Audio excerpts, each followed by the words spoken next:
Resource Mobilisation Fund, established in efforts to try and end these ongoing rolling blackouts and try and reform the electricity sector. Of course, last week didn't exactly go according to plan.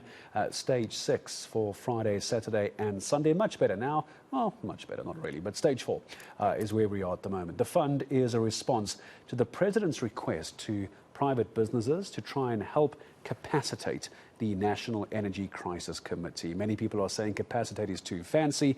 It's simply a way of the public sector helping government at the moment. Not clear, though, if any traction is in place at the moment for this current power crisis. Well, Resources Mobilisation Fund chairperson, it's Martin Kingston joining me this evening to try and take this a little bit further. Martin, hello to you. Appreciate the time. And it really doesn't make you one feel like we're actually getting anywhere at the moment. Every time there's a cold snap or there's something else wrong, we go back into stage 6. So what is your sense of where we are at the moment? Are we actually getting anywhere? Good evening. Well, good evening, Gareth. We are, of course, making progress, but many of us are frustrated that it's not as quick or as tangible as we would like it to be. The reality is that the Energy Action Plan and NECOM, as you said, the National Energy Crisis Committee, was announced by the President in August of last year. And thereafter, they approached business to mobilize resources that could be made available to NECOM to capacitate it. There are 10 work streams at NECOM, and they needed to have skills and capabilities quite independent from business that could be sourced as quickly as possible. We put in place a structure, actually was modeled on the Solidarity Fund. We felt that the Solidarity Fund was an organization that was established quite independent from government and business, with integrity, with processes where there was appropriate accountability.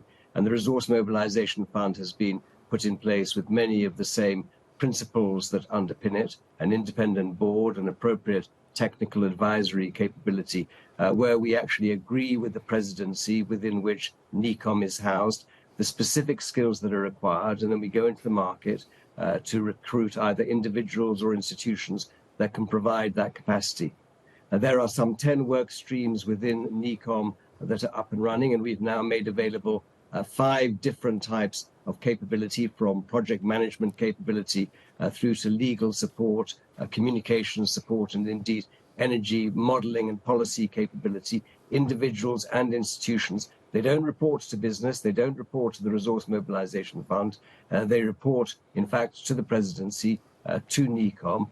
And I think that we need to accept that it takes time to get traction, for things to be able to unfold, so that the necessary steps can be taken, the necessary decisions can be implemented to change the trajectory with the intention of curbing load shedding as quickly as possible. But realistically, that's likely only to have happened by the end of 2024 and probably not before that. How does someone watching this evening, Martin, because these are all great plans. I feel like I remember you and I talking about this last year sometime. It might have been around August, actually, talking about NECOM and all the plans. How does someone watching this as a regular South African, what do they do with that kind of information? What does it mean for them? Where are we in timelines? What does someone getting involved in NECOM mean for someone at home who's trying to cook their dinner tonight? To help me understand, to contextualize where we are in this. Well, Gareth, that's exactly the right question, because we need to manage everybody's expectations. We need to be responsible about what we are promising in terms of being able to see real progress being made. And obviously, the last few weeks, when we saw a higher demand and lower supply, in part because of the energy, in part because of breakdowns, people are going to be disappointed.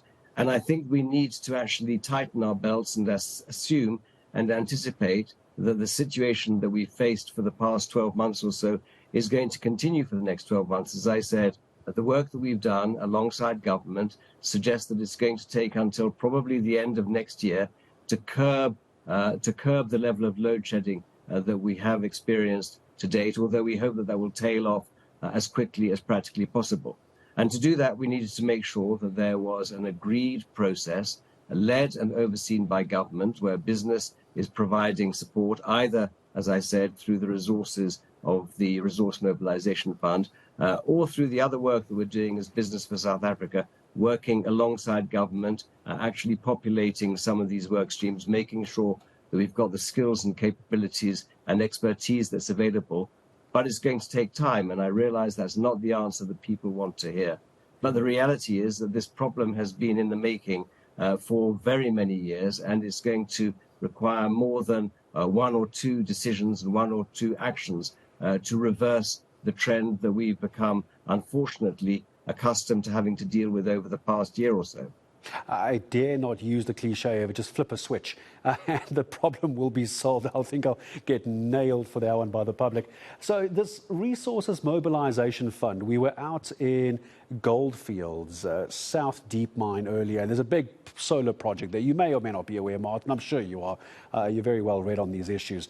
IPPs, alternative power, where does that fit into this mobilization fund? Or is it right now trying to fix what we've currently got as SOE issues, state-owned enterprise issues, and IPP must happen differently or separately? Or is there a combination of solutions? Yeah, well, so perhaps, Gareth, we need to separate three issues that you've raised at the same time. One, of course, is how we address load shedding. Part of that, of course, is to bring as many IPPs onto the system as possible. Goldfields is a very good example of that. There are many companies, large and small, that are not just looking at actually producing power they can consume themselves, but actually selling the balance of that power, wheeling it into the grid. And part of the work that's being funded by the Resource Mobilisation Fund is to ensure that technically and legally, from a regulatory point of view, that is possible. The more people that put rooftop solar onto their houses and again have excess or surplus energy and can do the same thing, the more we'll reduce the constraints in terms of supply and indeed, of course, in the context of demand. That's the first point. The second point you refer to is SOEs. That isn't just, of course, relating to Eskom, although if we're talking about energy, it pertains to Eskom. But in the case of transport, it pertains to Transnet, indeed to PRASA, as well as SANRAL, other state-owned enterprises responsible for the transportation system. And there again, we've agreed to work alongside government in partnership. They're creating the equivalent to NECOM in transportation, the National Logistics Crisis Committee. There again, we're agreeing what resources are required so that we can make that specialist expertise available directly or indeed indirectly through the Resource Mobilisation Fund. And in that context, there's a program that's underway. It's government's responsibility, not the private sector's, to see what reform is necessary and what restructuring is appropriate of those state-owned enterprises. And we're very supportive of that work. And again, we will provide whatever support is appropriate. And I say is appropriate because we need to recognize that there is conflict embedded in many of these issues. When I say conflicts, I mean conflicts of interest. We need to be mindful of that. The support that the Resource Mobilisation Fund is providing is all at arm's length so that there can be integrity in the process, so that it can withstand scrutiny. But it's absolutely natural that there should be concerns that we're able to withstand that scrutiny as the private sector, and the government is appropriately capacitated to do the work. Martin, forgive me, because I think I want to just pick up on your second point, Martin. Forgive me, I need to say goodbye to you, but you just sparked something that happened on the South African Morning earlier today. The question I was asking on this morning's show is on that surplus, and I think it was point number 2 that you made, surplus and putting back onto the grid as briefly as is possible. I know I'm asking a complicated question, but as briefly as you can. Surplus going back onto the grid from private owners of solar. Many people messaging us, many people contacting us saying it's very difficult to do, there's a lot of red tape, and financially it's not really worth their effort to do it. I just want to get a comment from you as I say goodbye to you. Yes, so Gareth, I mean, the answer is that it will be worthwhile when we put in place an appropriate regulatory environment. The technical processes have been road tested, and we've got suitable commercial arrangements that underpin it. I think that in the coming months, we will see all of that come into broad daylight.